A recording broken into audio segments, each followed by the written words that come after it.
So you're not about to throw that vector out just because he, or in some cases she, has, molested children or done something else like that. When I was growing up in my fundamentalist conservative town of Wichita, Kansas, there were something like eight churches of my particular denomination. Every one of those churches had at least one minister that had affairs with people he shouldn't have been having affairs with. Most of them did it 3 times before they were fired. One got away with it 5 times before he got fired. Now I figure if you're smart enough to run a pretty good sized church, you're smart enough not to get caught. So if they got caught after 3 times, how many other times did they not get caught? That's what I have to think. So let's think about vectors and what they're doing. They are generally being protected over and over again because you don't want to get rid of valuable assets, if you will, and that's what a vector is. Think about this. What if you got rid of all the vectors of all the religions? What would happen to the religion? Die. It would die. If you had no imams, no priests, no Sunday school teachers, no ministers, no popes, you would instantly die. You have to have vectors to propagate a God virus. Now those vectors stand up and make all sorts of statements, as I said earlier, but let's look at one specific one that you may be familiar with. Pope Benedict. He once said, back in 2007, Europe has become child poor. We want everything for ourselves and place little trust in the future. His message was to produce more children and prohibit abortion. He claimed that Europe has become immoral and cannot distinguish right from wrong. Now, Judy and I came here on an airplane, and we were reading all this, and we were getting very concerned. We didn't realize that Europe was so immoral, and I assumed you consider yourselves a part of Europe. Murder rates, armed robbery, burglary, it was terrifying to us. So we were wondering, what was the Pope talking about? And we finally realized, here's what he's really saying. He's saying, make more Catholic children, damn it, we're falling behind. Right? Where's the lowest birth rate in all of Europe, besides the Vatican? We're assuming it's the low birth rate there. Italy, yes, Italy, yeah, the poor Pope in his own backyard. I am here to tell you, in Italy they don't use birth control and they don't have sex. They certainly don't use condoms. We know that because they're all good Catholics in Italy. Probably even better than those Catholics here in Ireland, I'm thinking. So, the moral of this story is, when vectors open their mouths, they're always talking in subtle ways, but in subtle ways that will influence toward their particular God virus. Would our dear Pope be happy if more children were being born to atheists? If more children were being born to Muslims? I don't think so. He's already come out and said there's too many Muslims in Europe. Europe is a Christian continent. He's already made those statements. No, what he's subtly saying is Europe is immoral because Europe is not following the particular God virus that he is infected with. That's the focus. So every time you get on the radio, get on the television, you listen to a religious person, listen in terms of the God virus, and it'll open your eyes to what they're really saying. It's always something that would help propagate their particular God virus. A law, a custom, no matter what the sermon is, they're always saying something that's going to subtly push people towards their God virus. So let's talk about guilt. Guilt is the primary method of infection in most of the major religions, and I'm not excluding Buddhism. Buddhism has a lot of guilt in it as well, so don't let anybody fool you as a major religion. Religious guilt must be taught. You don't learn that eating fish on Friday is bad. You don't learn that eating pork is bad unless you're a Muslim. You don't learn that premarital sex is wrong unless you belong to a particular religion that says that. Because there are some primitive, so-called primitive religions that premarital sex just isn't a big deal. Nobody even cares. So you can see that most of the stuff you're taught to feel guilty of in a religion are things that really aren't unnatural or wrong. So you have to be taught guilt to begin with. And in order to be taught guilt, you have to have it beat into your head, usually at that time you're 5 to 7 years old.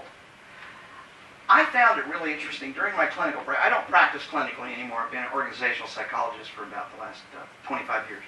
But when I was practicing clinically, I had 2 different priests drive almost 100 miles to to come to my office because they want to get far away from their parish to get some help. And as they're talking to me, two things struck me.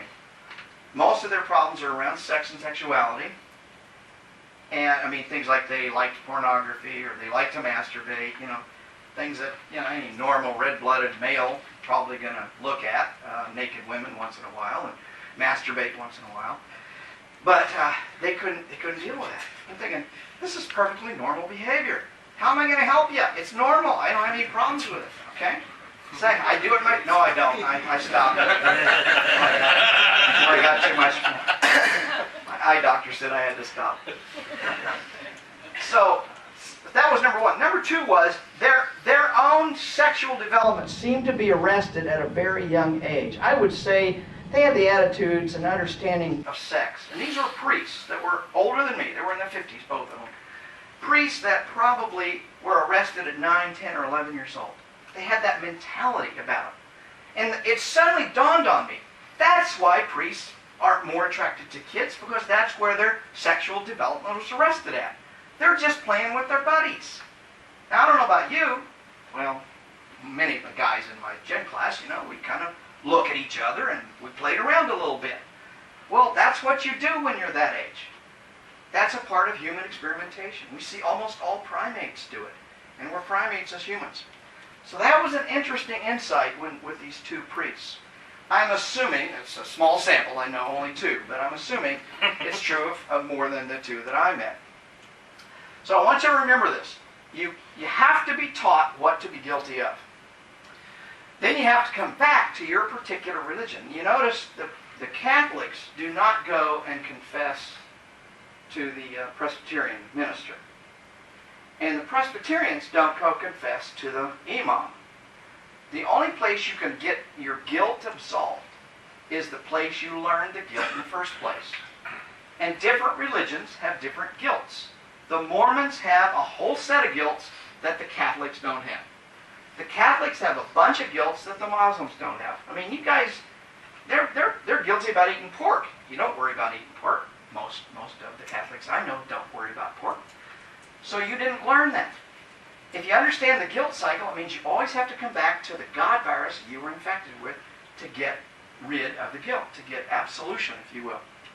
Now, the interesting thing is about guilt is forgiveness rarely changes behavior.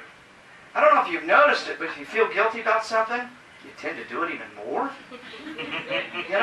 You smoke, you say, I got to quit smoking. I told my kids I'd quit smoking, and you're doing it even as you're pulling another cigarette out of it. Yeah, people do that all the time. I told my kids I'd stop swearing in front of them, and I heard myself swearing just the other day. You get focused. Guilt actually focuses your attention in the wrong spot, which tells us something about religion. Religion doesn't want you to stop doing something. It wants you to come back to their particular God virus to get forgiveness. That's all. That's the con game of almost any major religion. They're not going to stop you because religion always teaches you to feel guilty of things that you were going to do anyway, like eat and have sex. Major things. Now, religions are always pushing this idea that you're never good enough. Amazing grace, how sweet the sound that saved a wretch like me. I once was lost, but now am found. Was blind, but now I see. I'm a little rusty. I used to be a tenor soloist in a couple different churches, and even have sang Ave Maria, the high version by Gounod. Now, here's the interesting, isn't that a beautiful piece of music? Yeah. Aren't those horrible words? Yeah. But that's the way it works. Listen to most religious music. It's always beautiful. And the words are almost always as bad as the music is good. But that's because you have to be opened up. Again, it's a trance-inducing technique. Let's open you up with this beautiful music and then infect you with the God virus. So now let's get to my favorite topic, sex. You're smiling there, Michael. You must like it too. All right. Life in Lubbock, Texas taught me two things.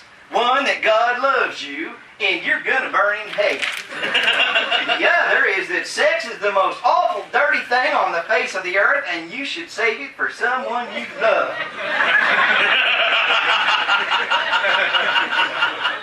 Butch Hancock is a country music writer out of Texas, and that's a quote directly from him. I don't know if you remember reading that in the book. When you read the book, Richard, it's my favorite quote in the whole book. I put a lot of quotes in the book to kind of illustrate some of the things. There's a whole lot of good ones in there, I think. So, isn't that interesting? Sex and guilt go right together.